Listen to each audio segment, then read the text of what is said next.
कृष्णा, राधे राधे दोस्तों। कार्तिक मास के शुक्ल पक्ष की अष्टमी तिथि को गोपाष्टमी मनाई जाती है। इस दिन बछड़े सहित गाय का पूजन करने का विधान है। इस दिन गौ माता को मेहंदी, रोली, हल्दी से थापे लगाए जाते हैं।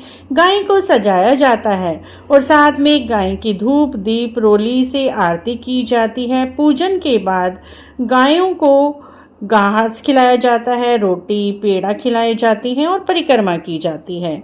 इस दिन गाय माता की कथा भी सुननी चाहिए। गोपाष्टमी की कथा इस प्रकार है। भगवान श्री कृष्ण जब छठे वर्ष की आयु में प्रवेश किया, तब एक दिन भगवान जी माता यशोदा से बोले, मैया अब हम बड़े हो गए हैं। मैया यशोदा बोली, अच्छा लल्ला, अब तुम बड़े हो गए हो तो बताओ अब क्या करें। तब भगवान श्री कृष्ण जी ने कहा, अब हम बछड़े चराने नहीं जाएंगे, अब हम गाय चराएंगे। मैया ने कहा, ठीक है, बाबा से पूछ लेना। मैया के इतने कहते ही झट से भगवान नंद बाबा से पूछने पहुंच गए।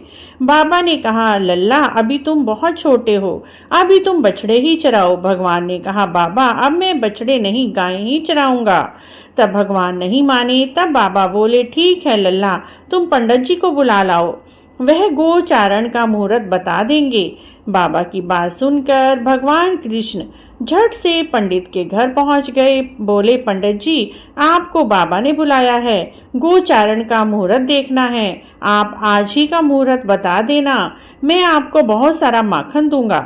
पंडित जी नंद बाबा के पास पहुंचे, बार बार पंचांग देखकर गणना करने लगे। तब नंद बाबा ने पूछा, पंडित जी क्या बात है, आप बार बार क्या गिन रहे हैं। पंडित जी बोले, क्या बताएं नंद बाबा, केवल आज का ही मुहूर्त निकल रहा है, इसके बाद 1 वर्ष तक कोई मुहूर्त नहीं है। पंडित जी की बात सुनकर नंद बाबा ने भगवान को गोचारण की स्वीकृति दे दी। उसी दिन से भगवान ने गोचारण शुरू किया था। वह तिथि कार्तिक मास के शुक्ल पक्ष की अष्टमी तिथि थी। भगवान के गोचारण आरंभ करने की तिथि को ही गोपाष्टमी कहा जाता है। और इस दिन माता यशोदा ने अपने लल्ला का श्रृंगार किया, उनके पैरों में जुतियां पहनाई। लल्ला ने मना कर दिया, बोले, मैया यदि मेरी गो जुतियां पहनेंगी तभी मैं पहनूंगा, यदि पहना सकती हैं तो सभी गाय माता को भी जुतियां पहना दो।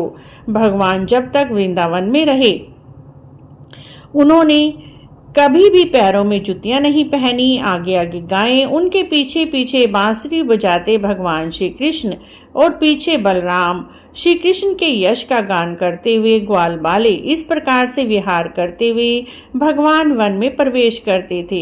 भगवान के गोचारण लीला का प्रारंभ आज से ही हुआ था, इसीलिए इसे गोपाष्टमी के नाम से जाना जाता है। और इस दिन गाय माता की पूजा करने का विधान है।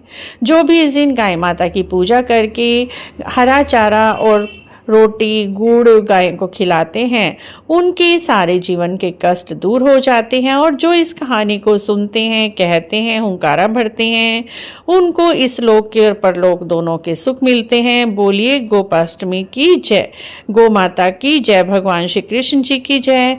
कहानी अच्छी लगी है तो आप हमारे चैनल को जरूर सब्सक्राइब करें, लाइक करें, वीडियो को शेयर भी करें। कमेंट बॉक्स में जय गौ माता अवश्य लिखें।